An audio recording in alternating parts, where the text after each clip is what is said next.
All right, when you come to the park and you're going to take your dog off the leash or whatever, are you set up for success or are you set up for problems? And so, what I mean by that is, if you take your dog off the leash, you don't have any way to communicate with them if you don't have like an e-collar on them. And then, are you confident on what your dog is going to do, that they're going to listen to you, that they're not going to be a nuisance to other people and other dogs? So if you're not taking those things into consideration, you probably shouldn't be taking your dog off the lead. You know, you can come in here and be ready for things, right? So it's like, bring a long line, so therefore you can have some control over your dog. Bring food with your dog so you can reward them for stuff. Bring toys so you can engage with them and maintain their attention. If you're not showing up prepared for the environment, you're just going to set yourself up for a hard time, right? And then a hard time for others.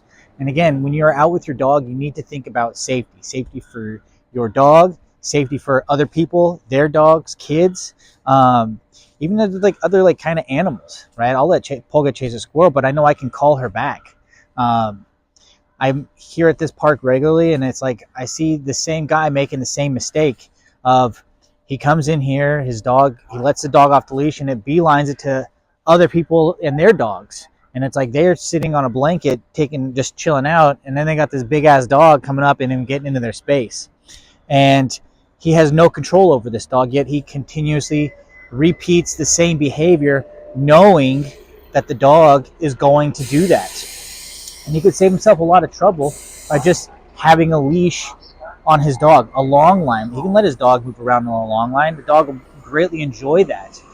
But you got to think about these things. What do you need in order to be successful? What do you need in order for your dog to be successful? And if you're not thinking about that, then you shouldn't be bringing your dog to a place where you're going to take it off the lead. So think about that the next time you're heading out to the park. Be prepared, right? And also have strategies, right? All right, this is what I expect, I want to have happen. What's my plan B?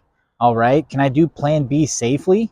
All right, if not, well, maybe we shouldn't go for that, right? Do you have a plan C for it? Can you do, if plan A fails and you go to plan B and plan B fails, what's your plan C, right? You need to think ahead in order to be successful, especially if you're trying to work on things with your dog. You don't want to be having the dog practice things you don't want them to be practicing, because if they practice what they are that you don't want them to be doing, that's what they're going to do, right? And especially if that's what they have a history of doing. So you need to set your dog up to be practicing what you want them to be doing. Okay, so I hope this helps, and prepare yourselves when you go to the park with your dog.